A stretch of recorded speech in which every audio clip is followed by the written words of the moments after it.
Ragazzi, 1, 2...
This effort began 6 months ago in Porto-Verto, where we were all aboard the ship for Africa. They were my associates in a quest for uranium. An element not one of them knew the first thing about, except that they'd heard you could get dough for it. Big dough. Who? I mean, what do you suppose they are? Businessmen, does it matter? Well, if we're going to be on a small boat with them for weeks and weeks. I only said they might be fellow passengers. Harry, we must beware of those men. They're desperate characters. What makes you say that?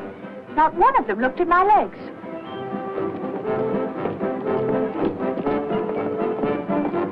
Good morning, Mrs. Janrother. Good morning, Billy Boy. Care to join us in a stroll? Turn up the liver, sweat out the toxins, help nature to help you? Wouldn't dream of it. Really, Billy, you mustn't be so offhand with Mr. Peterson. If I were to treat him with more than common politeness, he'd misunderstand and try to push me around. Mr. Peterson is a bully. Billy, did you see this? That man in London has been killed. What man?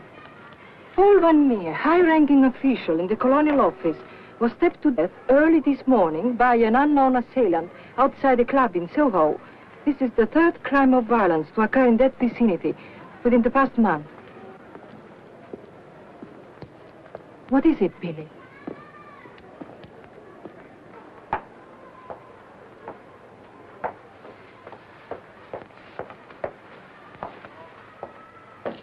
In heaven's name, Billy, say something.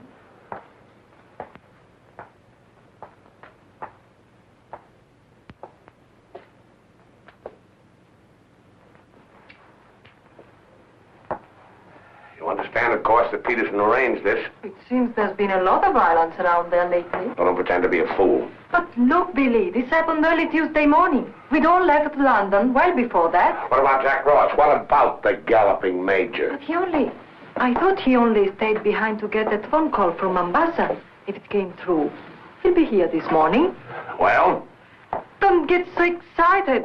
Don't jump to unpleasant conclusions. Jump, they might as well have drawn a map. Why was Peterson worried about Van Meer? What made him think he was dangerous? He was afraid Van Meer wouldn't stay bought. Afraid he'd get the wind up after we'd gone. Get visions of him trotting upstairs to his superiors, announcing I have certain information that certain persons have paid certain sums of money Don't talk so loud, Billy. to obtain illegal rights to certain mineral supplies. That Indian, that Raja or whatever he was, that you worked for in the old days, he killed a lot of people, didn't he? Ah, but he had a better style. Besides, he was out for a kingdom, half the size of France. What's the difference between that and millions of dollars? We must think of the future, Billy. This is our big chance. It may be our last. Except for Mr. Peterson, we couldn't even pay last night's hotel bill. Where are you going? Another cafe, drink a lot of Pernod, and listen to the band. You won't make a fuss, will you? It doesn't do to make a fuss. You have to think of the main objective. Naturally, it doesn't do to be fussy.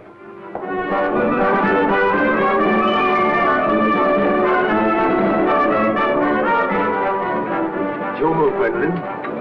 Gracias.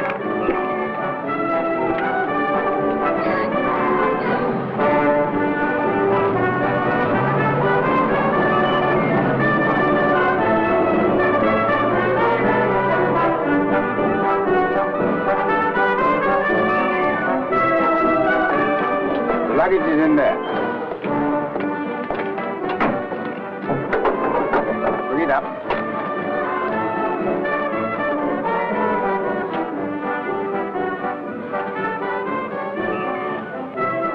Harry, look, the desperados. Not quite now, convict Billy. Hard liquor before noon. I'm celebrating. Celebrating what? The safe arrival of the Major. He came galloping in a minute ago looking tired but satisfied. I take it his mission was accomplished? Yes, well, it's getting on for lunchtime, gentlemen. I'll see you later, Billy. Your move, Gwendolyn. Gwendolyn, it's your move. Oh. Check. Last. Are you sailing on the Niagara? Africa bound. So are we. Oh, my name is Chelm. This is my wife. How do you do? My name's Dan Roberts. How do you do? Are your friends sailing too? The whole kit and caboodle. You're a very mysterious group, I must say. Really, Gwendolyn? How so mysterious? Well, for one thing, you all appear to be of different nationalities. It's your move, Gwendolyn. Check. I have a theory about you and your friends. Correction. My associates. As a matter of fact, I think you're doctors. Evil ones, I mean. You're going to the heart of the jungle where human life is cheap to perform ghastly experiments which require the sacrifice of thousands on the altar of science. You must excuse my wife. She has a very lively imagination. Check me. I don't know how you expect me to play a decent game when you keep talking all the time. Harry's been all out of sorts today. Usually he's a wonderful loser. Good morning, Mr. Danrada. I bring you the captain's compliments, along with the sad news that the sailing of the SS Nyanga has been postponed. Now, look here. This boat is definitely, most definitely scheduled to sail at 2400 hours. Scheduled, Mr. Chelm, but not, I fear, destined to do so. Pelagon, or is the captain drunk? Oh, of course the captain is drunk. But the real trouble is with the oil pump. Well, it's not good enough. Simply not good enough. Quite right, sir. But you're putting it too mildly. The present oil pump is no good at all. Well, how much delay does this mean? Oh, to locate, bargain for, purchase, and install a new one will require, I should say, more than a day, less than a fortnight. Utter, hopeless inefficiency. Probably it isn't the oil pump at all. Just making it an excuse to hang about and pick up extra cargo. Guns or opium? I wouldn't be surprised if she turns out to be a smuggler. What a miserable place to be stuck in. Squalid, fifth-rate port. Ever been in Forteventura before? No, I don't know this part of the world at all. Oh, I thought not. Otherwise, you wouldn't be so upset about staying. Magnificent country. Ruins to visit by moonlight, fine stretch of beach. Back there in the hills, one of the few spots left in the world where you can get decent food and drink. It's called the Blue Pavilion. I insist you give me the pleasure of having dinner with us tonight. Oh, that's awfully kind of you, but... Us? You and your associates? My wife and me. The committee? Oh, Mr. Chelm, I want you to meet a friend of mine. This is the Galloping Major. The committee wants you to toddle round. Okay. Right away. I'll be along. That the toddle. I said I'd be along. They don't like to be kept waiting. I'll lay on a car. We'll meet in front of the hotel at 6. Arrivederci. Danrada. An American, I suppose. Anyway, I quite like him. Time. 24 hours in the day, 1,440 minutes for somebody else to get busy on the same idea as ours. We ought to have got a plane and flown out, as I said from the start. You remember I said it, O'Hara? My name is not O'Hara. It is O'Hara. You hear? Mr. O'Hara. Yes, Mr. O'Hara. But you remember I said it? I said we ought to take a plane. Time. What is time? Swiss manufactured, French hoarded, Italian squandered, Americans say it is money, Hindus say it does not exist. You know what I say? I say time is a crook. If we took a plane, we'd be there inside 15 hours. Instead of who knows where. I don't want any more talk about flying. The sky is for the birds. My feet are on the ground. Both of them. Come in, Billy boy. What's all the fuss about? No fuss, Billy. We're merely wondering what course to pursue in view of this unfortunate delay. Join the peasants in their revels. Go to church. Write your memoirs. Very funny. I like an associate of mine to have a sense of humor. Good laugh does more for the stomach muscles than 5-minute setting up exercises. And now that we've had our moment of fun, and all the better for it, let's get back to the question. Doesn't this delay call for a cable to your friend in British East? Mustn't send cables. Can't you get it through your heads that the population down there has trained noses? They can smell a uranium deal like a cat smells fish. But aren't you afraid, Billy, that when our little party doesn't show up on the date you said, aren't you a teeny bit afraid that your friend might use this as an excuse to begin negotiations elsewhere? If my friend were looking for an excuse, you'd find a better one in the morning papers. What do you mean?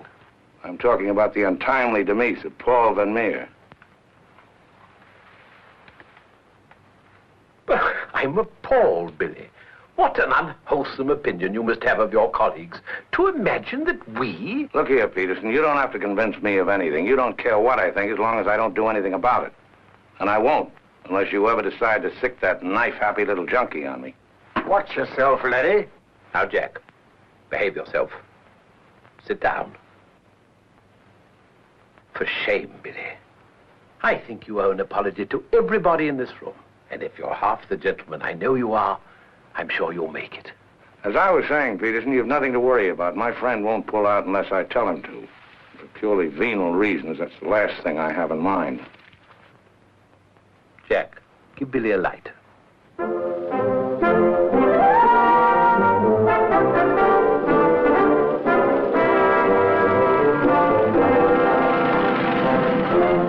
What a wonderful car. It looks as if it had won the Grand Prix d'Elegance many years ago. Oh, it did. It was built for Oraposo. You know, the bullfighter. He had it made this way so he could stand up and take bows. He only got one ride and bequeathed it to me on his deathbed. Well, here's to Oraposo. I hope you like champagne. You mean it's yours? Well, I gave it to my former chauffeur, the fat bandit in the front seat. Harry, look at that wonderful villa. Well, that was Bertie Crampton's. Oh, you mean Lord Crampton, in Gloucestershire. His family acres marched hand in hand with ours. Gloucestershire, the cathedral towns, trout fishing, garden parties. What a beautiful life. You know England well? Emotionally, I am English. I serve tea every afternoon with crumpets, and I've always kept up my subscription to Country Life and to Tedler. Trouble with England, it's all pomp and no circumstance. You're very wise to get out of it. Escape while you can. Well, I'd hardly describe myself as escaping. Simply so happened that a relative of mine, first cousin actually, who died recently, happened to be the owner of a coffee plantation. Africa's the place now. You talk about the diamond boys, the gold boys. They just skimmed a little off the top. The potential mineral wealth of Africa's hardly been scratched. Now, there is a villa. Big. Well, that's the Villa Capriccio, famed in song and story, a 3-star attraction in Baedeker. Well, whose is it? Well, the bank's on it now. It used to be mine. Yours?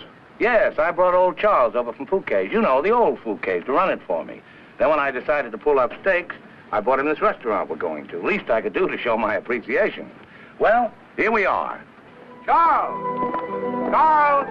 Wait here a minute while I rout old Charles out. He doesn't even know we're in this neck of the woods. Charles! Charles! She must think we're extraordinarily naive. Knew all those people. Owned that vast villa. Bought this place because he liked the fellow's cooking. What utter balderdash. Oh, perhaps he did. I beg leave to doubt it. Did you notice his wife? She seemed to be a rather sensitive little woman. Really embarrassed by all that rot. I am sorry, signore. As you see, we are closed. We do not open for another 2 months. Charles, what the devil's going on here? This place is falling to rack and ruin. Place is closed. We shall have to dine in the hotel after all. Monsieur Dan. Monsieur Dan. Madame, why did you not let me know you were coming? You did not say you were with Monsieur Dan. Nothing is close to Monsieur Dan. Good to see you again, Charles. It's been too long, Monsieur Dan, not since the night you left the villa. Remember your farewell party. I've tried ever since to forget it. Remember how in the morning we escorted you to the train with violins playing, and everybody cried, like when a king you love very much leaves his country. Aren't you dressed yet? Do I appear to be dressed? Do dress, do hurry. It's the most wonderful day. And Billy wants us to drive out and see his villa. His former villa. Obviously, I can't go. I've got a chill on my liver. What a miserable place to be ill. And you forgot to pack my hot water bottle. You packed it. Gwendolyn, I distinctly remember. Hello. Oh, hello. No, I'm afraid we can't. Harry has this wretched chill. Give me the telephone. Chelm here. Yes. Quite. Absolutely. A hot water bottle. That's very, very good of you, old boy. Look here, Dan Rather, would you mind very much if my wife went alone? She enjoys this sightseeing sort of stuff, you know. Splendid. Splendid. I'll send her along. You know, Gwendolyn, nowadays, one simply cannot afford to dismiss people just because they're not one's sort. One has to try and bridge the gulf. After all, it's a new world we're going into. One's got to take it as one finds it. Face it. Use it. Master it.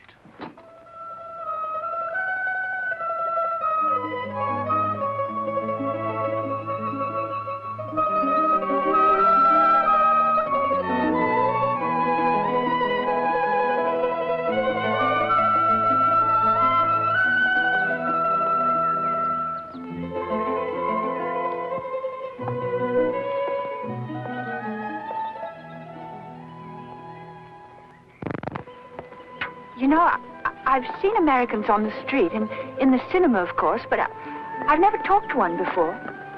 Are you a typical American? I think it's important that I should know. Why important? There are two good reasons for falling in love.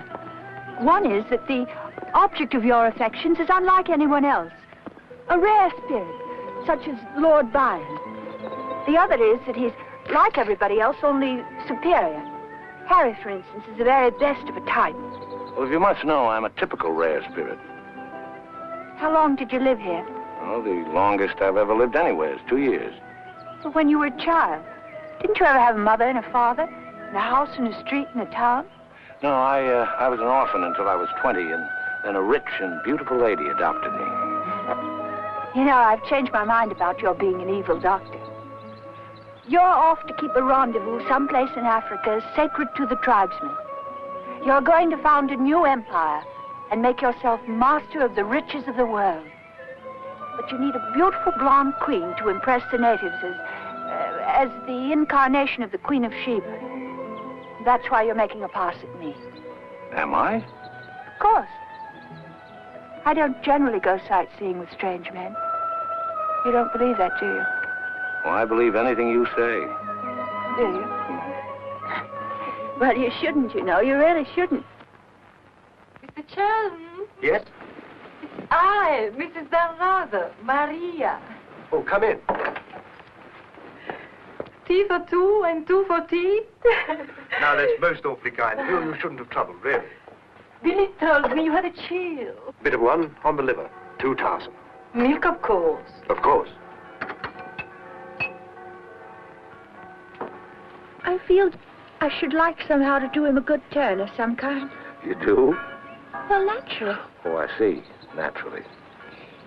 I think it would be nice if you were able to do something for him. Help him along.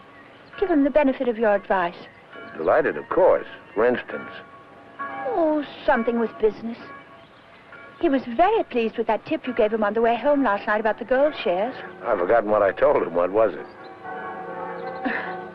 I don't remember either. I was listening to your voice. I wasn't listening to what you said. You see, if you were helping him, it would be so much easier for us to be together a lot out there in Africa. Was he any head for business? Why, he's simply brilliant. I wouldn't have thought it. But of course he is. You don't suppose I'd marry a ninny, do you? If you imagine that Harry's simply going to Africa to plant coffee, you're very much mistaken. In point of fact, coffee is the least of Harry's interests. In point of fact, the land he is acquiring is extremely rich in certain minerals. Minerals which are indispensable to the production of atomic energy. Harry's land simply teems with uranium. Wouldn't surprise me to see him become the uranium king. So you see, my husband isn't such a ninny as you may have imagined. It might very well be worth your while to go in with him. The potential mineral wealth of Africa has hardly been scratched. Well, I was telling you last night. But of course, it's a well-known fact.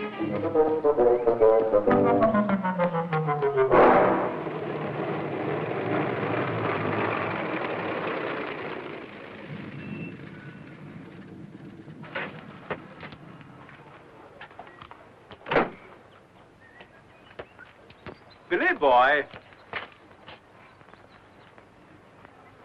Had a happy day? Very. I'm so glad.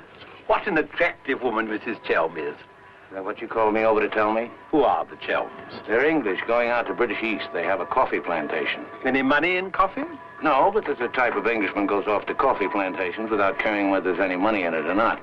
Relatives leave them coffee plantations and they go out to them. But why this sudden interest in the Chelm? I'd just like to know who's making friends with my friends. Well, now you know.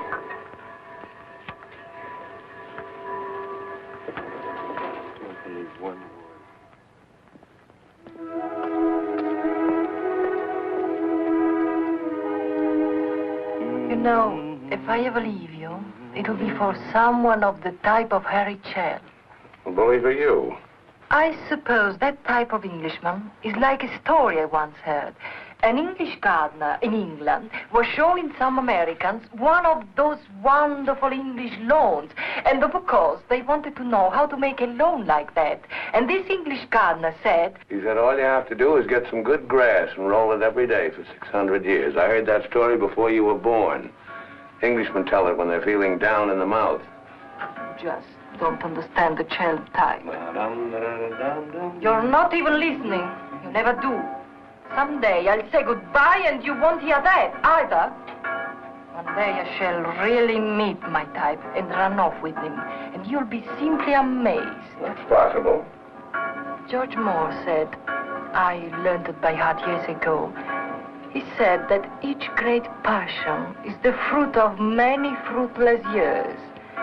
George Moore was a very distinguished English writer, you know. Except that he was Irish. Cheer up, sugar. If I make $1 million on this deal, I'll buy you an old English lawn, one we can roll up and take with us.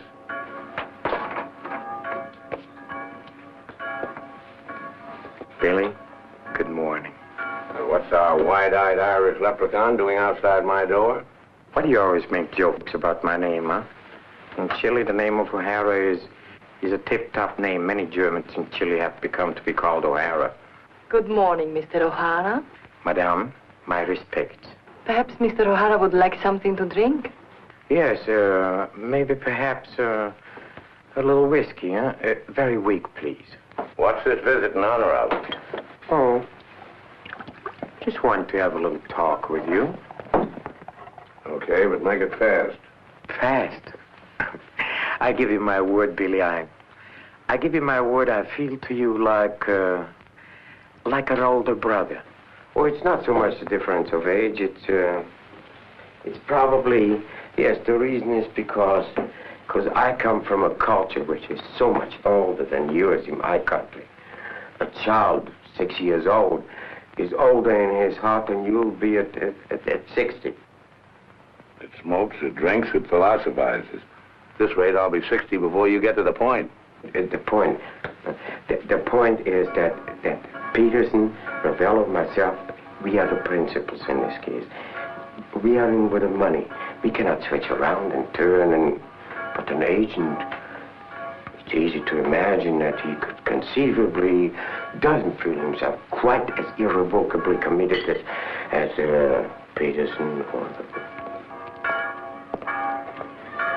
We're fellow passengers, I believe. Not quite yet, would you say? Too sadly true. By any chance, you don't happen to have seen your Mr. Dan Ruther about? I don't think Billy's up at 11. He's rather a late riser. But he said it. Well, anyway. I shouldn't put too much stock on what Billy says, particularly when he's had a few drinks. It's not that he means to break his word, he just forgets that he's given it. Charm and dependability so seldom go in one package. There are exceptions, of course. Your husband, I imagine, from his manner and behavior, is one. Oh, yes, very. Well, quite, Harry. I'm so looking forward to meeting your husband and having a chat about Africa. By all means. I understand he's in coffee? You make it sound like a total immersion. Part of Africa we're going to is due for some pretty important changes. In my opinion, things will be booming out there before you can say Jack Robinson. I do hope there won't be too many changes. It's completely unspoiled, I hear, with some of the loveliest scenery in the world. I can't imagine anything more lovely in the way of scenery than to have a few acres of gold and diamonds cropping up on a piece of land I bought for a song. Heaven forbid. Next thing there'd be big ugly holes everywhere and great horrid machines instead of lovely scenery. Anyway, I don't think my husband worries much about money and business, that sort of thing. Really? I mean, to appreciate my husband's point of view, one has to understand his background. Those lawns, hundreds of years in the making. Those immemorial elms. Those walls hung with family portraits. Generations of them. Those great echoing galleries where so much of English history has been made. Taxes must be terrific on a place like that. What would people like the Chelms care about taxes with their kind of money? I mean, when a family's been a power in the city of London for so long, one of the great financial families. Power in the city? You mean? Oh, yes, of course, one of those Chelms. I'm surprised you know about them at all. Very few people do.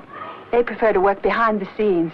I find it rather hard to believe that a man in your husband's position would go to Africa just for the coffee planting. You're very quick, aren't you? In point of fact, he isn't. In point of fact, he has a very special reason. So I suspected. It has to do with sin. Sin? Since the war, my husband has been almost exclusively concerned with spiritual values. He feels that if he can get away there, in the heart of Africa, he will come face to face with essentials. He wants to work out the problem of sin. Sin? Why, yes, of course. Isn't that what we're all most concerned with? Sin? Gwendolyn, what are you doing here? I thought we were supposed to meet on the beach. Harry, I want you to meet Mr... My name is Peterson. Been having the most delightful talk to your wife. She tells me you're interested in spiritual values. I myself am vastly Harry, concerned. we'd really better be going. You'll excuse us, Mr. Peterson? What have you been telling that man? Nothing, Harry. He got onto the subject of religion, and I just happened to mention that we usually go to church on Sunday. Billy, I think it is high time you take stock of yourself. Can you truthfully say about yourself, I, Billy Dan Reuter, have acted fairly and squarely to my associates, huh? But of course he can, Mr. O'Hara. Everybody knows Billy's the soul of honor. Shut up, sugar. Perhaps he is the soul of honor, and perhaps appearances are deceiving. You mind telling me what it is I'm supposed to have done? Nothing. It's your conduct. Your conduct doesn't...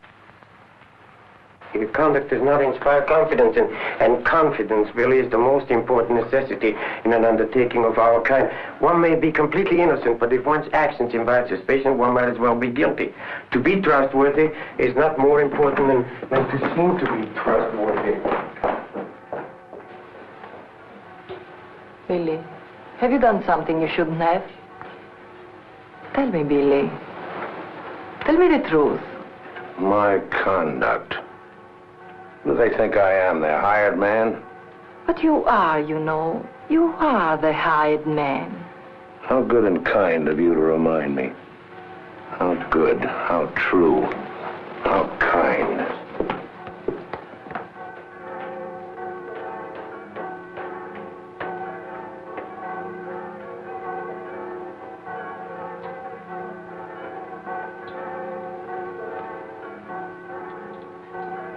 Oh, I say, Dan, rather good to see you. How about a drink? Well, Oh, come on, my dear fellow. Let me buy you a drink. Oh, Gwendolyn, don't forget to send one to Aunt Beatrice. Can't understand it. Gwendolyn distinctly said she'd join me on the beach. Then I come back and find her sitting there in that cafe. Extraordinary creatures, women. well, let's drink to them. Pano. Scotch. Come on, you tiny little wreck, have a drink. We're drinking to women. Take the drink, but won't join you in the toast. Glass of Irish. Women. Hitler had the right idea. Keep them in their place. Kleine Kinderkirchen, babies in the kitchen. Say what you want to about Hitler, he had his points. Come. Look This here. generation's had its chance. Hitler, Mussolini, those are the men. Now is the age of the barbarians. The world's going up in smoke. I say, let it come. Get it over with. Well, if you don't mind, I'd like another year or so of worry. Worry? Just 1 minute, laddies. I've just 2 or 3 words to say to you, laddies, and that's don't worry. Don't ever worry. I'm in a position to know secret information. The Rosicrucians, the Great White Brotherhood, the high secret orders. But you've no faith. You must have faith. Faith and power, secret power. Men who guard the trust from the deepest inside of the whatchamacallit. Mystic rulers, all one club, chained together by one purpose, one idea. Mankind's champions. Follow me, Billy? Oh, why, of course. This generation's had its chance. Hitler, Mussolini. I can't stand here and permit you... Are you interrupting me? Relax, Jack. Have another drink. I simply want to state that things don't happen to be what certain people imagine. An officer may find himself strapped for money, and he may undertake certain things which in other circumstances, no. Absolutely no. Absolutely. I mean, absolutely no. In the old days, I should have simply told people of your ilk to buy their own drinks. Poor old Jack. I'll teach you. I'll teach you to insult an ex-officer of the Indian Army. Well, are you yellow? The bar. You're Major Ross? Right. Ross here. Right. Right again. Come along, the committee. Saved by the bell. I've never heard such rot in my life. Sin. Oh, sin.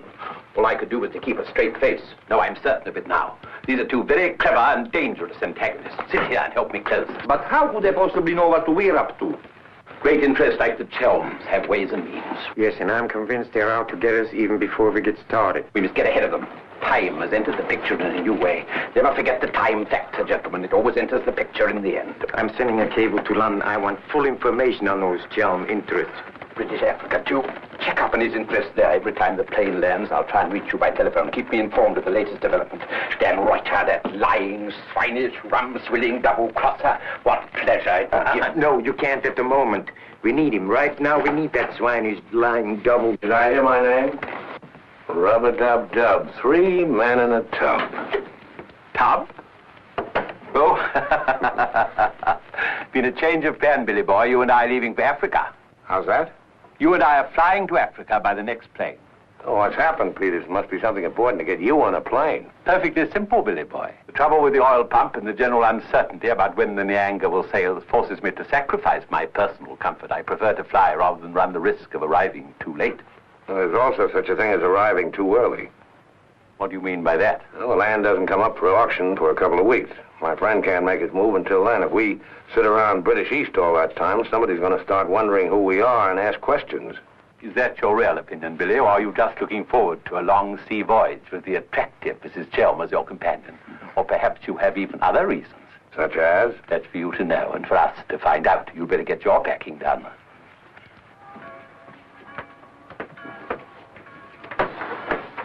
Billy?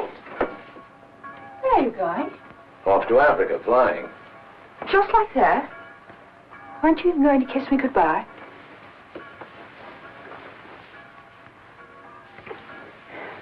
I wish.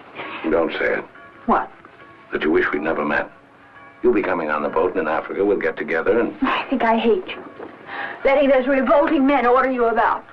Don't deny it, I've watched them. They treat you like a servant. They say, hop it, and off you hop. I know what it is. They have a hold on you. Some black secret that could ruin you. What makes you think that? No, it happens all the time. My old Spanish nurse told me that half the people in the world would be ruined at once if everyone told what they knew. But couldn't you have them done away with? I mean, you must know plenty of people who could bump them off. It'd probably cost a good deal, but it'd be worth it, certainly. Well, it's not impossible, except that afterwards I wouldn't have any money. This way I stand to make a lot. Millions? Maybe. Then perhaps your connection with those men isn't quite so undignified as I thought. Those millions, would they be pounds or dollars? Well, either way suits me. No, that's very careless of you. The state of the pound is so uncertain. You must think in terms of hard currency. Maybe I should hire you to handle my affairs. You could do worse. I'm awfully intelligent, really. Come along, Billy boy. The car's waiting.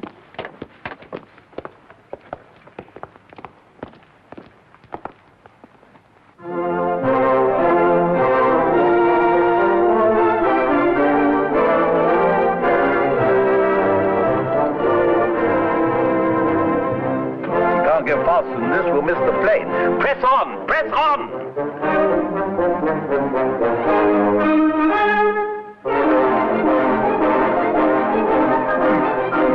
High posting.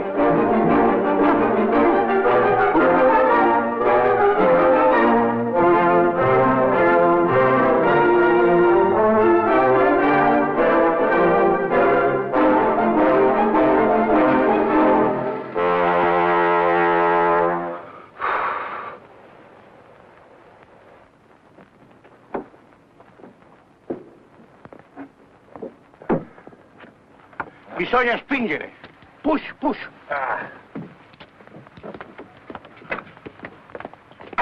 Come on. 1, 2,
My beautiful car!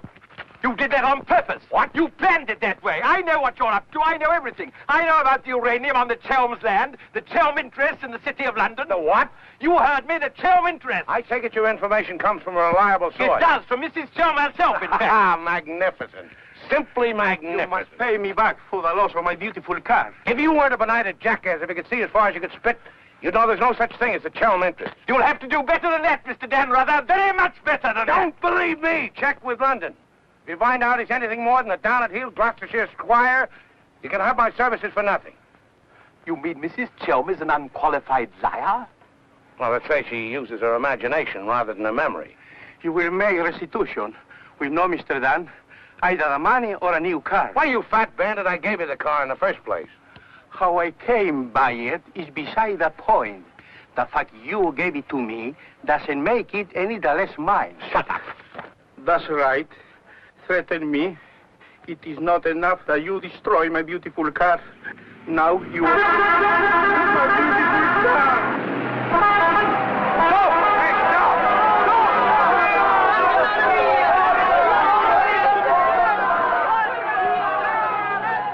More than anything, I want Billy to make a grand success out there.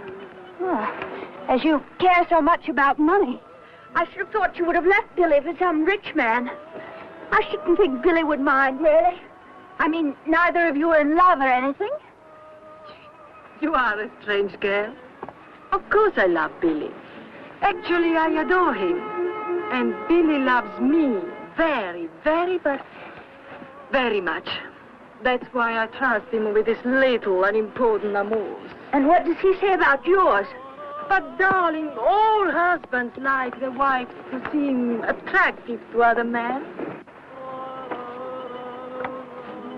Be sure you explain that to Harry. I'm going back to the hotel.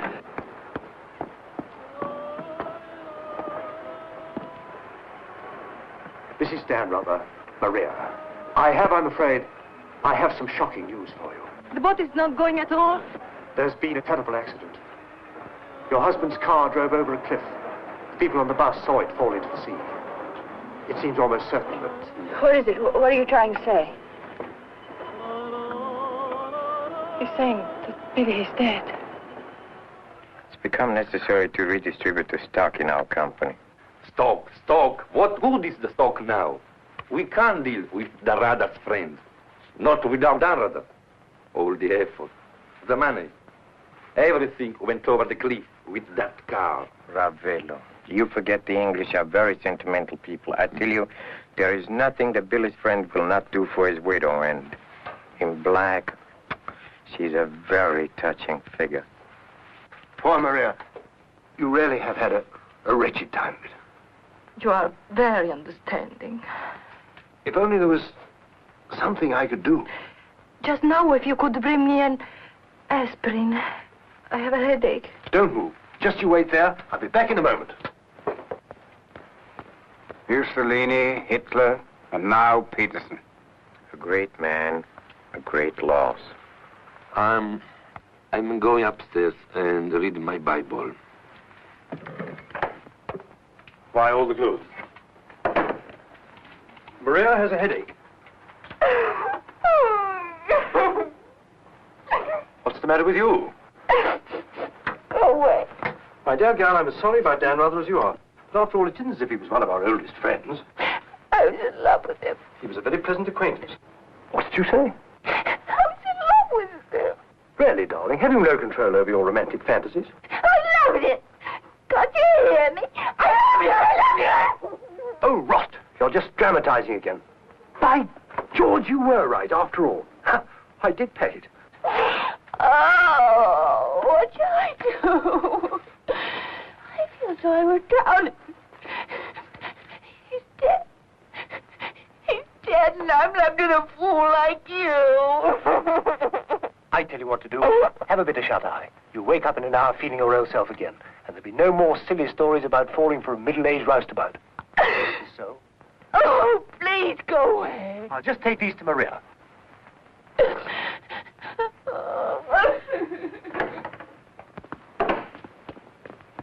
Mr. Chelm, this is very important, for you as well as for myself. Yes, well, get on with it.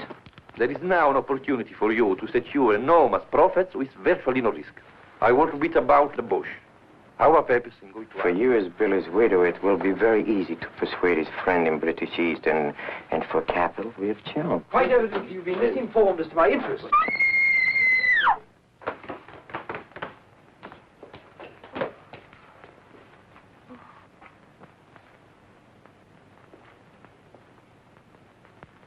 What's the matter with all of you? Somebody dead? Car, it went over a cliff. We thought you'd both been killed. Dan Rather, I'm delighted to see you're alive, but your wife is in a fainting condition. You mean you're not dead at all? Obviously, I'm not dead. I knew you weren't dead. I knew it. I counted 13 backwards 13 times. My old Spanish nurse said if you did that, a miracle would happen. And you see, it has. Ladies and gentlemen, I bring you the glad tidings. The captain is sober, and the SS Nyanga will sail at midnight.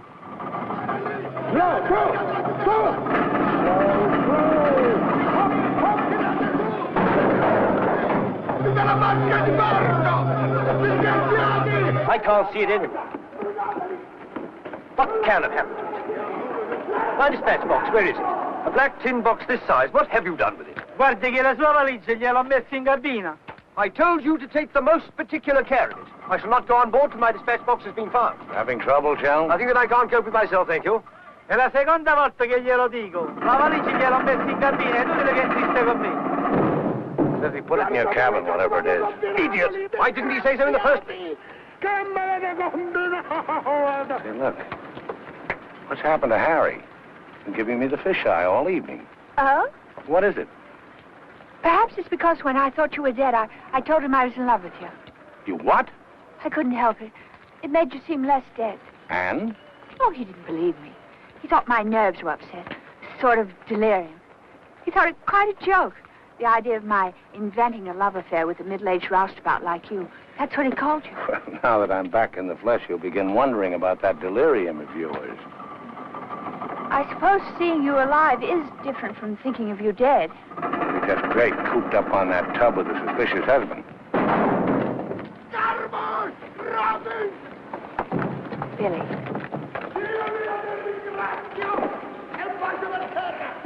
Let's not go. What do you mean? I'm asking you to run away with me. Now. What about the millions in hard currency? What's happened to you? I thought you were my shrewd little manager. I've changed my point of view. I thought we'd get to Africa and you'd make your fortune and everything be wonderful, but now I think it's all too risky. Too many things can happen. I want us to cut and run for it right now. You really mean that? With all my heart. Oh, no, that's impossible. Why? Well, for one thing, Mrs. Danrother might not go for the idea. She's not quite as sophisticated as you are. Please, Billy, listen to me. I've thought it all out. We'll take the bus and catch an express or somewhere. The shot's not on the table. You're not in love the way I am. If I loved you 1,000 times more than you say you love me, it still wouldn't make any difference. I've got to have money. Doctor's orders are that I must have a lot of money. Otherwise, I become dull, listless, and have trouble with my complexion. But you're not like that now, and you haven't any money. It's my expectations that hold me together. You really mean that, don't you, darling? Sure, I mean it. And your main reason for wanting lots of money is so that you'll be ever so attractive and I'll love you more and more. That's right, baby. I'll help you, Billy. I can, too. I'm something of a witch. My old Spanish nurse said I could have been professional. Don't look now, but they're raising the gangway.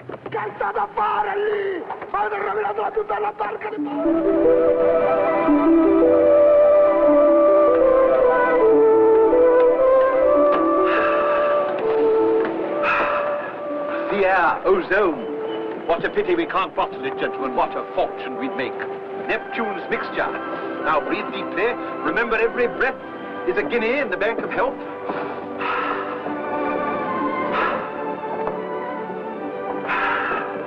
Good morning, Chell.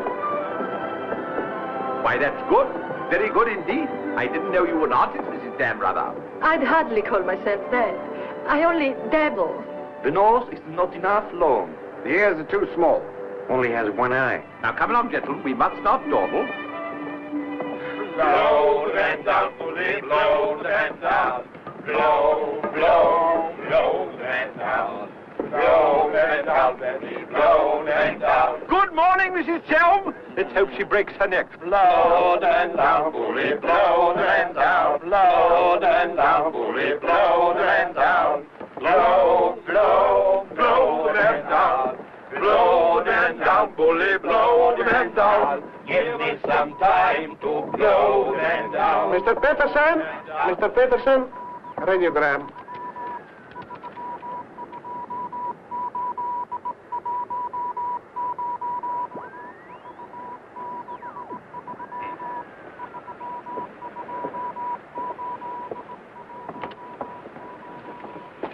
No Chelm Estate, Gloucestershire. Stop. No Lender Gentry, Chelms. What do you make of that? He's not a Gloucestershire squire. Like Billy said. Just as I was beginning to take Billy at his face value. But if he's not what Billy said, then what is he? We are at sea again, gentlemen, in more ways than one. Mystery, more mystery. Billy is a liar. Heaven only knows what Chelm is. CID, maybe. You borrowed my thought. What to do? What to do? The time has come for direct action.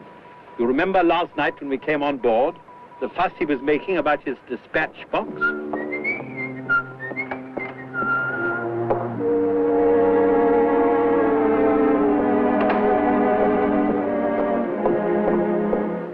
I love colors. Working with them is an endless puzzle. Your face, for instance. 10 minutes ago, it was all brown and pink. Now the light is changed and is chalky white. What? Tinged with green. Green? It must be getting rough. Just a little. Don't break the pose. I don't feel very well. I think I'll go below and take a pill.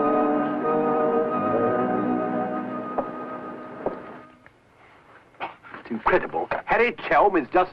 Just Harry Chelm. Nothing. Nobody. A ruddy refugee from Earl's Court. With the hot bottle. Look. And the letter of introduction to the secretary of the governor. The secretary, mind you. Disgusting. Purser! My box! Feet up and down, isn't it, sir?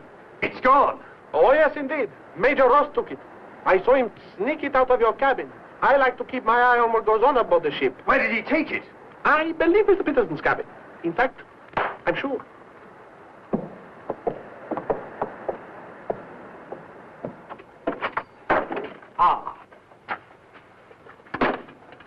And now may I ask what explanation you have to offer? He forgot his hot water bottle.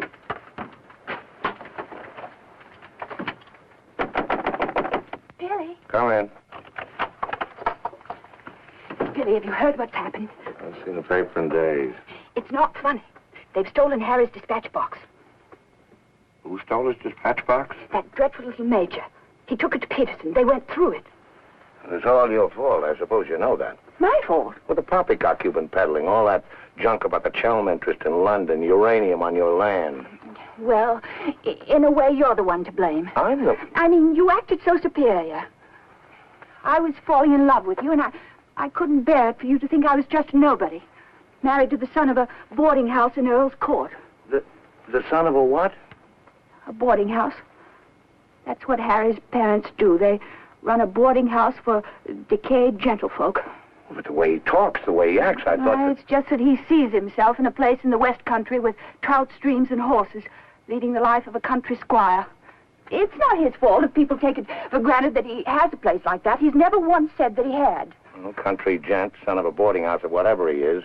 I suppose I'd better get his box back. Oh, he got it back himself. Well, then there's no harm done. Except that Harry's gone to the captain. He's going to have them put in irons. He is what? He says that's what they did in the Royal Marines. Look here, Skipper, there's a perfectly simple explanation for all this.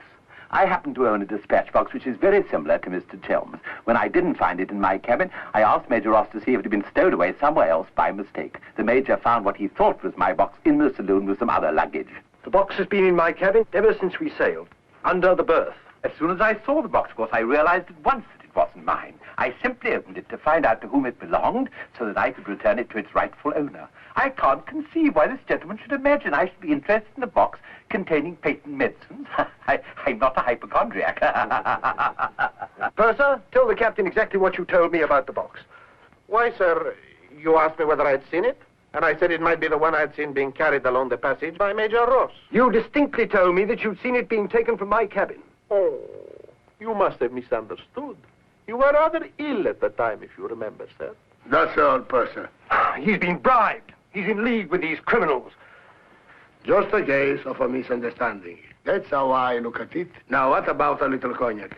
To wash away any ill feeling. I don't care for a drink. And let me assure you that this matter is far from settled. While rifling through my personal effects, I feel certain that you must have noticed I had a letter of introduction to the secretary of the governor.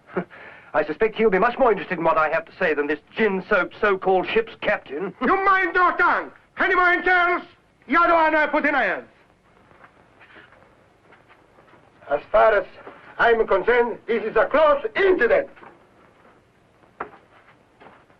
Sure, you got your box back. Why don't you forget the whole thing? What possible interest do you expect the Colonial Office to take in? On the contrary, I expect them to show considerable interest in a gang of crooks who are trying to swindle the country out of vast uranium deposits.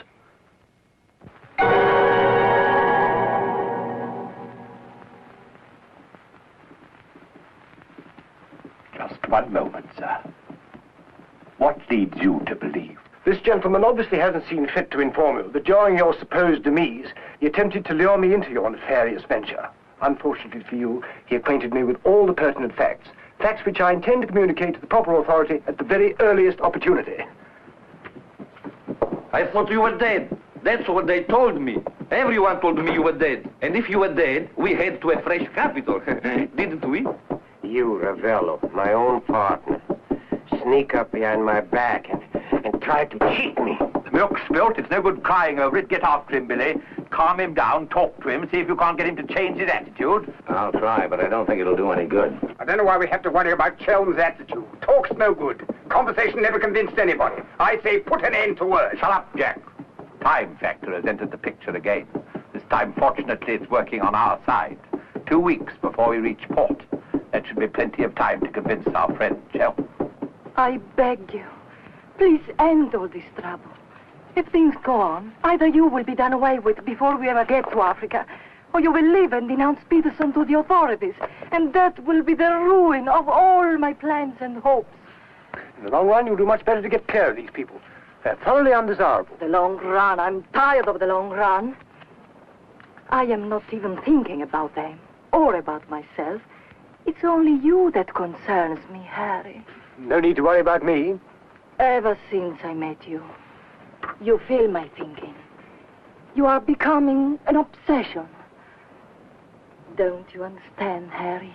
I am deeply in love. Maria. My dear.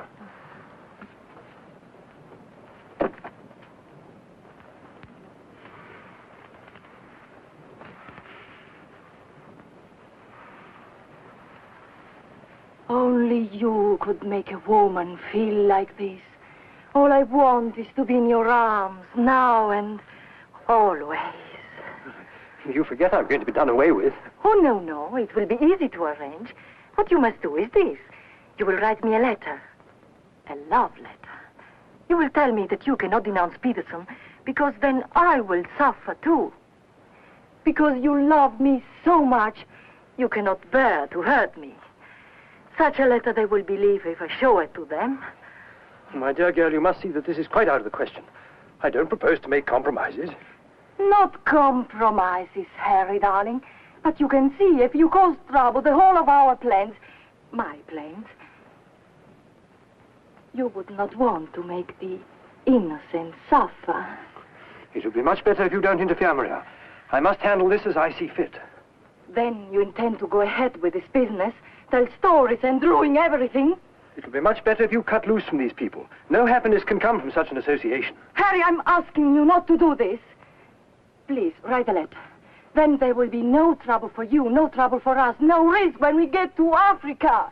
I'm sorry, my dear. We English are a very pig-headed lot. You think you can get away with this? But Maria, my dear good Maria, listen. First you made love to me. Now you tell me you will ruin me. You'll forgive me, but it was you who made... Oh, shut your trap. Go on, do what you like. You think you're such a brave man.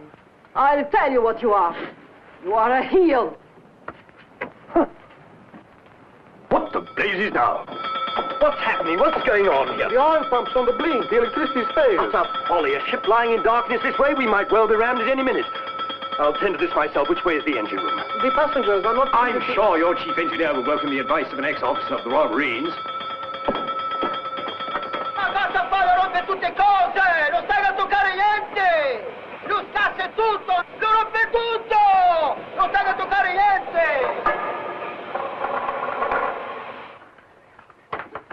Look here, you fool. Are we simply abandoned to our fate? I insist on something being done. For instance? Well, give out the lifebelts. Organize the boat drill. The clientele are requested to remain calm. To remain calm? Does the captain feel no sense of responsibility for the lives of his passengers? It's my opinion that the captain doesn't feel much of anything at the moment. Do you mean to say he's drunk? The fellow ought to be made to walk the plank. I'm afraid just now he cannot walk at all. But this is outrageous. Oh, sit down, old man. What have you got to worry about? We're only adrift in an open sea with a drunken captain and engine that's liable to explode at any moment. Perfectly ordinary situation. Happens every day. But just in case any of you are still at all anxious, let it be known that Mr. Chelm has taken charge in the engine room. Who's taken charge? Harry, and he'll foozle it for sure. Shall I get out the hymn books? Your husband claims to have learned all about engines and such things when he was an officer in the Royal Marines. If he ever was. In point of fact, not only was he an officer, but he once won a medal for jumping into a sea of fire to rescue someone. It's only a bit of wreckage, not a man, but that wasn't Harry's fault. Just a slight error in judgment. Oh, the lights, they come on. He must have fixed it. Impossible. The engines are turning. We are underway. I still say it's impossible. Ladies and gentlemen, may I have your attention for a moment? I'm happy to inform you that the oil pump is now in perfect working condition. putting it right was no great accomplishment for anyone with the slightest mechanical bent. Anyhow, we may now proceed without further delay and in absolute safety. Oh, Harry, you did. You fooled it. But when you wrecked my ship, where is your terror? Forward, please. Captain wants to see you. There you are. You devil! You wrecked my beautiful ship! Nothing of the sort. Some scallywag down there sabotaged my work out of pure malice. You explode my engine! Now keep your hands behind us, all back, little gentlemen. They understand, Mother. I can handle the brute. What happens now? Do we get the life belts? Do we abandon the ship? There's no immediate danger. The passengers were pleased to return to the saloon. We're heading for the nearest port, and there seems to be some chance of our making it. Let's go. Come along. Now, who was last down? Last. Billy boy, be a good fellow and make a fourth the bridge. The Major has no head for cards. A few rubbers will soothe all our nerves. Oh, thank you. I'll soothe mine with a double scotch. In fact, I think I'll make it a triple. No ice, no water. Right, sir. How about you, dear Mrs. Dadrubber? Little bridge? Oh, so sorry. I have the most fearful headache. I think I'll go to my cabin. Oh, what a shame. Well, boys, we'll have to make it cutthroat. What about Harry here? Maybe he'll take a hand. That, under the circumstances, is a most unsuitable suggestion. Gwendolen, I must ask you to either move to another table or else leave the saloon. Harry, for heaven's sake. I don't care for my wife to associate with an associate of criminals. Don't be absurd. Billy's not a criminal. He's the best friend we have on this boat. We're not in need of such friends. You need any friends you can get. The only thing standing between you and a watery grave is your wits. That's not my idea of adequate protection. Purser, how much longer before this ship reaches port? If we ever do get to port, it should be within 14 or 15 hours. That's a long time. Sit down, make yourself comfortable, have a drink. Enjoy the Major's piano recital. Come on, Peterson, buy us a drink. I'm afraid I can't accept hospitality from persons who I intend in a few hours' time to denounce in a place of justice. 2 spades. I admire your sang-froid, Mr. Peterson. Or perhaps you don't think I'm serious. We shall see. 3 clubs. Gwendolen, are you going to do as I say? Not when you speak to me in that tone. Not when you try to order me about. In that case... Where are you going? On deck, where the air is less polluted.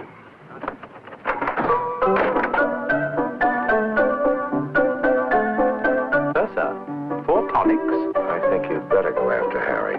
Why should I? If he's going to be so childish and unreasonable. Take my advice, go to him, stay with him. I suppose you think we should keep up appearances. The loyal wife at her husband's side. No, Billy. I'm experiencing something that is rare and beautiful. Thou shalt not deny it, either by word or by deed. I love you. Let the whole world know it. I love you, I love you. Yeah, well, keeping up appearances isn't exactly what I meant. Then why do you want to send me tagging after Harry? He's being such a deadly bore tonight. Deadly, but not dead, not yet. What do you mean? They killed one man just because they thought he might try to get in their way. Now, Handsome Harry here is certain to blow the whole thing wide open. They killed a man? Really? Who? Just a man. Well, for all Harry's being too tiresome and my loving you to distraction, I still wouldn't want to see him done in. He has some perfectly darling traits, really. I mean, like always remembering one's birthdays. No, we simply mustn't let anybody murder Harry. Yes, now keep him in your cabin. Never let him out of your sight. Keep him under lock and key. Oh, Billy, that awful music. It's so loud. It comes right into our cabin. Peterson, tell the Major to soft pedal it.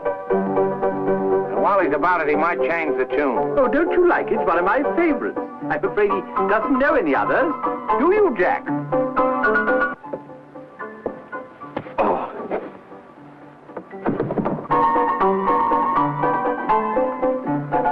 Major!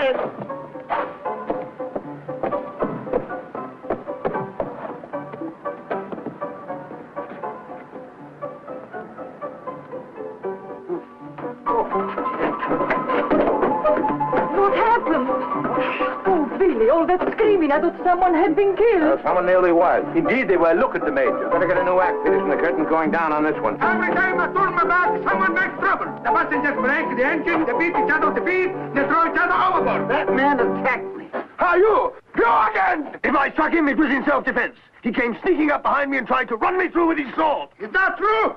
Well... It's no use, Billy. My trying to protect Harry any further. I may as well tell the whole truth. Captain, it grieves me to confess this, but in point of fact, my husband has an illness of the mind. The medical word for it is paranoia. On occasion, he displays homicidal tendencies. The psychiatrists say it's because he believes people are plotting against him, and so he strikes back and tries to kill them. Gwendolyn, for heaven's sake, woman, what's the meaning of this treachery? Believe it or not, Harry, I'm doing it for your own good. He knows. He saved my life. He'll tell the truth. I wouldn't contradict the lady. You wrecked my ship! You tried to kill the passengers! But I'm not saying Caruso! That's why you against me. Let me go. I'll kill a lot of you. I warn you, Captain. When I kill you... Poor Harry. It's awfully sad. We've tried everything to cure him. Take your hooligans off. How dare you lay hands on me? You hooligans! I'll have you put in irons! You'll be the ones in irons! Good, good. We'll have no trouble from you. Scum! Mongrels! I'll bring you to book! Every one of you! Every man jack of you! After all, it was the only solution. Harry's safely locked in his cabin, where those beastly men can't do him any harm.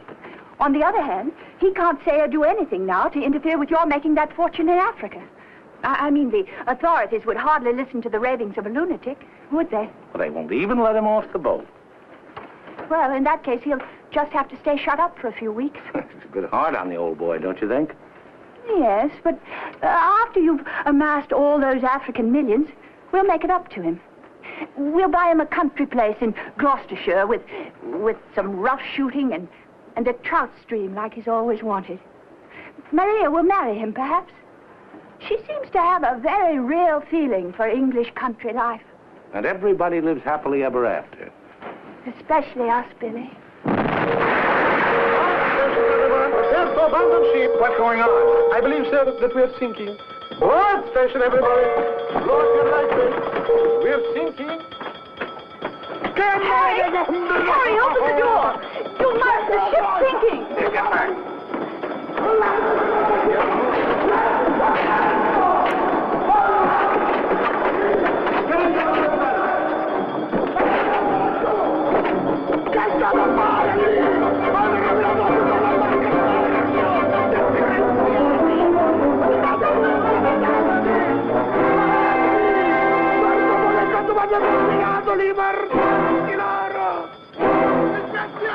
Tirate su! State attenti! Che state a fare lì? Che avete rovinato la più bella barca di bordo! Disgraziati! Tirate su! State attenti! Muovetevi! Guarda la domanda che non muovo, ma non abbiate questi messaggi loro! Capite? Che dovete continuare! Presto l'altro lato! Sbrigatevi! Sbrigatevi! Calate l'altro lato a mare! Presto! Presto! Guardate laggiù! Sbrigatevi! Sbrigatevi! Molla! Molla! Giù! Presto!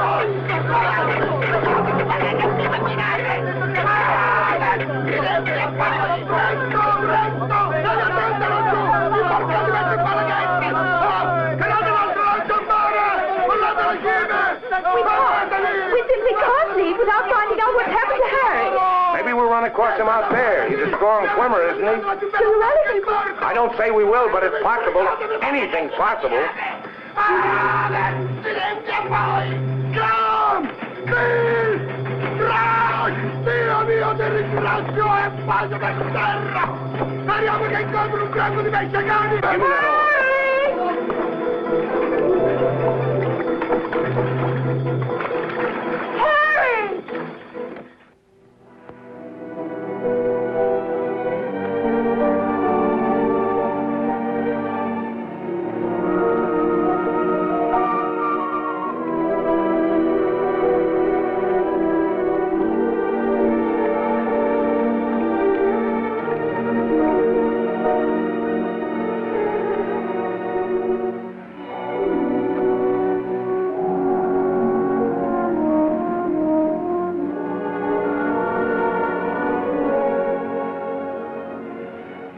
Where do you suppose we are? Africa. What part of Africa? Yes, that's important. What part? Not a bad place to land. No customs, no forms to fill out. Tell us at once where we are. It's important I know. You mean to say there are parts of the Dark Continent where you won't be received like the prodigal son? Alio. What's that? Alio.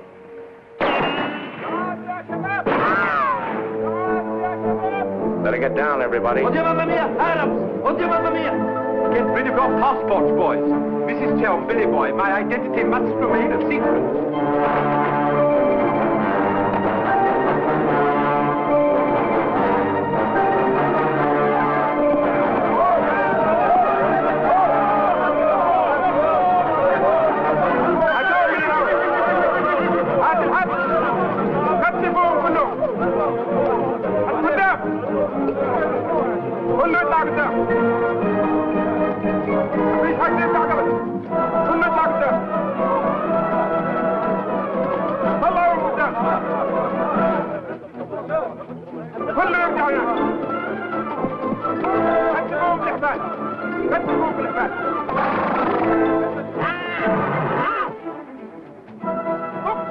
Alio, what's that? It was a company that sold arms to the Arab legions. Wait a minute, that rings a bell. Some of the equipment we sold them was defective. Been too long under the water in the Gulf of Leyte. The Arabs claim they lost the war because of rusty guns and dud ammunition. For heaven's sake, be quiet. If you go on like that, I'll see you drawn and quartered. Are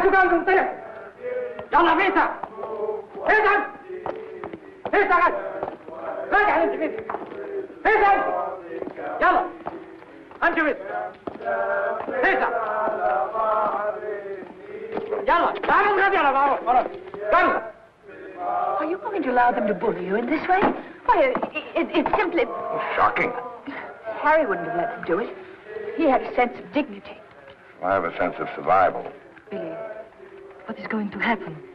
Do you think they will torture us? Just let them try it. I'm a British subject. I wouldn't say it too loud.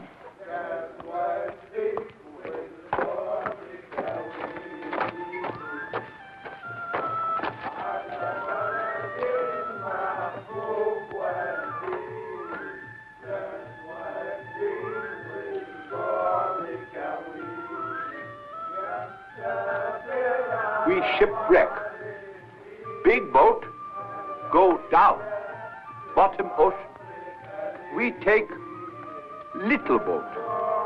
Row all day, row all night. Savvy? There's only one way to deal with these swine. Walk up to them and kick them in the belly. Show them who's boss right away. We sight land. Your land. Praise Allah. Come ashore.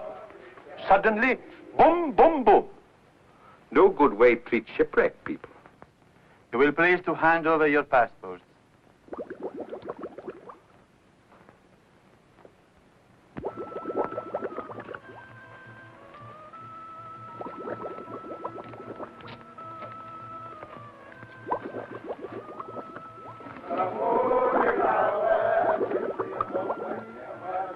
There seem to be 4 missing.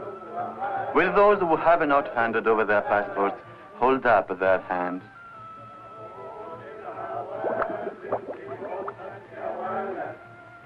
All left on board ship, Your Excellency. A terrifying experience. An incompetent crew, a burning ship, put overboard in a small boat at dead of night. What was the name of the vessel? The SS Nyanga. She's a Portuguese ship. I will investigate whether such a ship has been reported lost at sea. Well, does it stand to reason, Your Excellency, we should come to this shore in a small boat if we'd not been shipwrecked? Our country is in a state of unrest. Oh, I am sorry.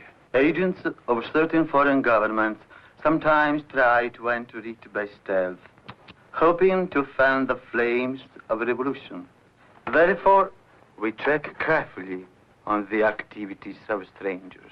But surely, Your Excellency, in our case, one look is sufficient to convince you of our innocence.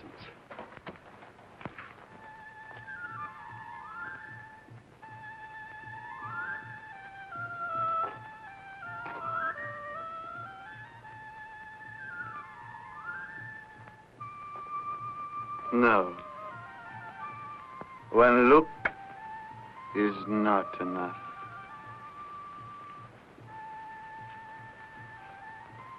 If you think we're the enemies of your country, the logical thing is to boot us out. Send us packing by the first available boat or train. We shan't object. We've got important business elsewhere. Where is elsewhere? Central Africa. And what sort of business? Vacuum cleaners, sewing machines. Ah, yes. Businessmen. All going to Central Africa to sell vacuum cleaners. Hat to hat, I suppose. And you, sir, I take it, are the head salesman, the ringleader of this group. Oh, no group. We met for the first time on board ship. Complete strangers to one another. Liar! The others all look at you each time I ask a question. I am a keen observer. You four are together. Oh, no, my fat-gutted friend. I'm not the illiterate, simple-minded native you're fool enough to take me for. I am a great man, a serious man. I spit on you, too. I spit on you and all your life. Off to the wrong star, Peterson. There's only one way to deal with these swine! Swine! You'd better be careful. My husband, my late husband, who was drowned in the Niagara disaster, happened to be one of the most important figures in the British government, Sir Harry Chelm. In point of fact, we had letters from the Prime Minister and the Queen telling everybody to be particularly courteous to us and our friends. So you see, if any harm befalls us at your hands, it will become a major international incident. Would you instruct that one, that in my country a female's lips may move, but her words are not heard? Harry. If only you were here. And now, sir, you will stop abusing my intelligence and tell me who you really are and what is your actual purpose in being here. I'm a sick man. I've got a bad heart. I mustn't talk anymore. You refuse to answer. Well, that is interesting. It makes of it a contest in a game at which we excel. We of this country have had 4,000 years' experience in asking questions and getting answers. Who are you? Why are you here?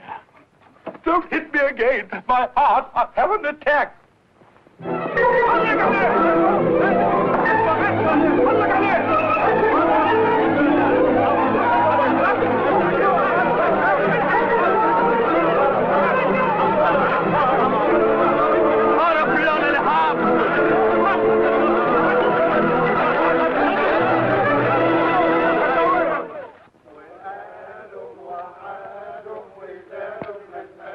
Billy's led a thoroughly decadent life. Must say, I thought he had more backbone than that. Backbone. Either you have it or you haven't. You see the beating I took at the hands of that great ugly brute without even flinching. Billy was crazed with fear before they even laid a finger on him. Tell me more about Rita Hayworth. You really know her very well. Do I know Rita? Do I know her? I'll give you a letter of introduction. She'll fall an immediate victim to your charms. You really think so? Oh, but certainly a man like you, suave, intelligent, darkly handsome. You have everything, Ahmed, except money.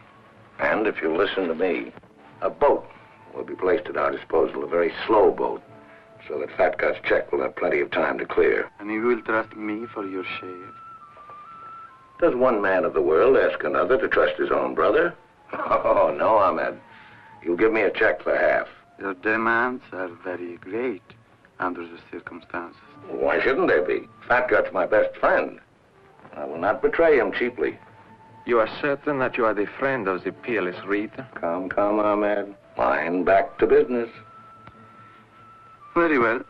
50-50. Oh, by the way, Fat Gut's nature is noble like ours. He might try to bargain. I do not bargain with a puffball like that. It's beneath my dignity. It'll be dawn soon.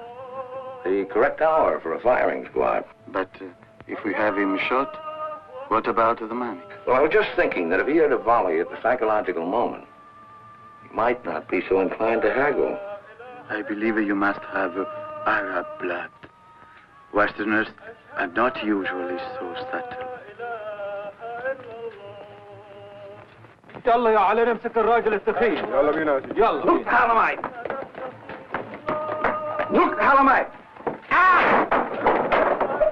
Where are you taking me? I won't go. I demand to see a doctor. Would you say that in Paris, among smart people, the Rolls-Royce or the Cadillac is considered more chic? That's no problem at all. A man in your position should have both.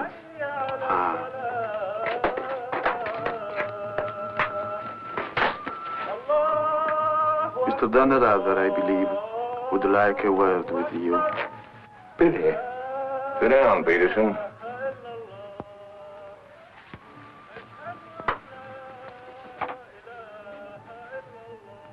I've been talking to Ahmed here, and he's made the vow.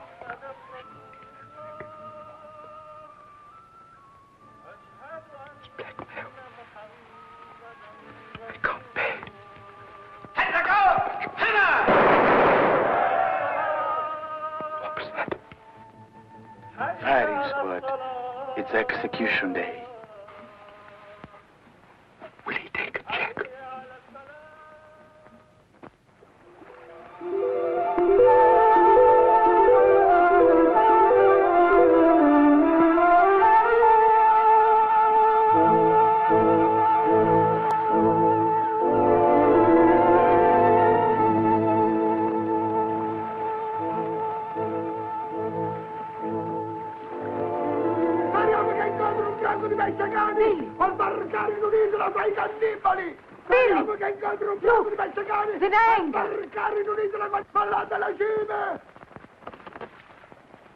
Stay away! Stay away from my ship! He will try to come aboard! I will shoot you! I will shoot you! Get to my gun! Get to my gun! Give it to him. Maybe he'll shoot himself. My gun! My gun!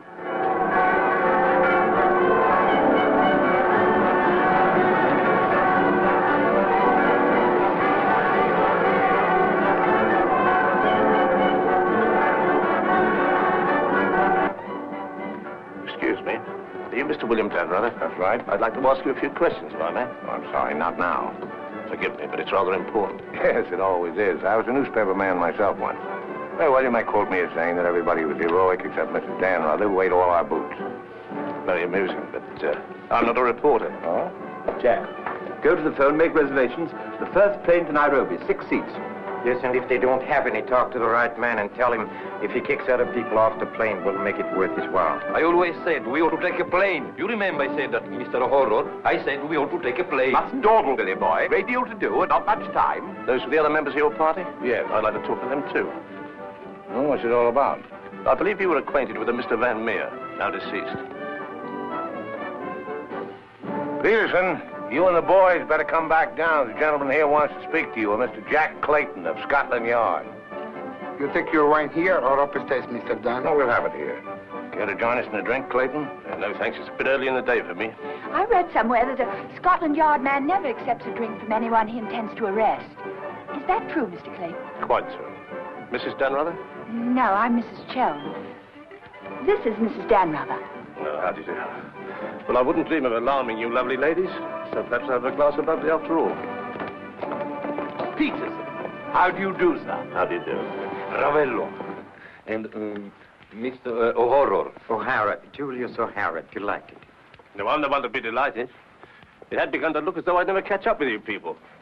That would have been a bit embarrassing. You see, this is the first time I've ever been abroad on an investigation. I've spent quite a lot of money. And my chief can be very sarcastic about the money one spends, particularly if you fail to deliver the goods. Mr. Clayton is presently interested in the Van Meer murder case. The Van Meer murder case? Oh, yes, yes. That fellow in the Colonial Office. Yes, I read about that in the paper. It was a shocking affair. According to Mr. Van Meer's appointment book, Mr. Peterson, you had lunch with him at the Savoy a few days before his death. That's quite correct. Mr. Van Meer was expert on African matters. We wanted his advice about affairs in British East. Do you recall the subject under discussion? Vaguely. Crop yield, the native labor situation. Inches of rain. Vaccination, shorts. How long do you know Mr. Van Meer? Oh, a couple of months. We met half a dozen times. Did he ever make mention of any enemies, business or otherwise? Did he say anything about romantic attachments? I mean, did he name any women? No. I should have been very surprised if he had done. Mr. Van Meer struck me as being every inch a gentleman. Oh, of course, of course. Well, that's all. Unless somebody has anything further to add. I have. I think you ought to know that the business of one of these businessmen is murder. I beg your pardon. Major Ross, I mean. I can't guarantee Major Ross murdered this Van Meer person. I assure you, however, he attempted to murder my husband with a long, thin dagger, which he always carried about in what looked like an innocent swagger stick. Go on, Mrs. Chelm. You see, Major Ross is employed by Mr. Peterson there to do his dirty work. One might say he's a professional killer. My husband found out certain things about Mr. Peterson. Things, in point of fact, that are a matter of empire, involving, as they do, a plot to exploit our kingdom's uranium resources. And that's why Mr. Peterson decided to have him done away with. Don't run away, Mr. Peterson. That's always tantamount to a confession of guilt. Tantamount is what I call it. More champagne, Clayton? No, thank you.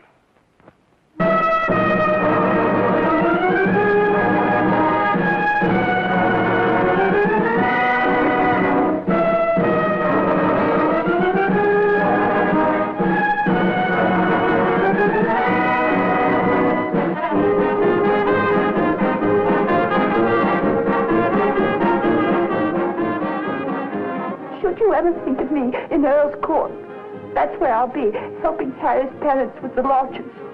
Should you ever think of me, try not to let it be too harshly. You kiss her too, Billy, and tell her she's forgiven. Sure, sure. Goodbye, Billy. Bye.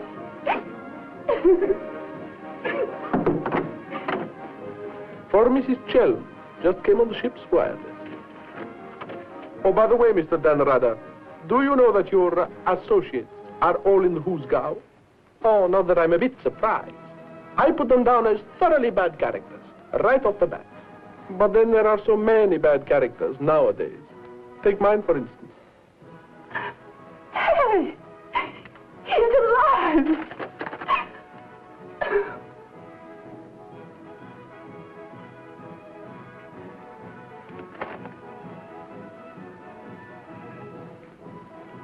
Oh.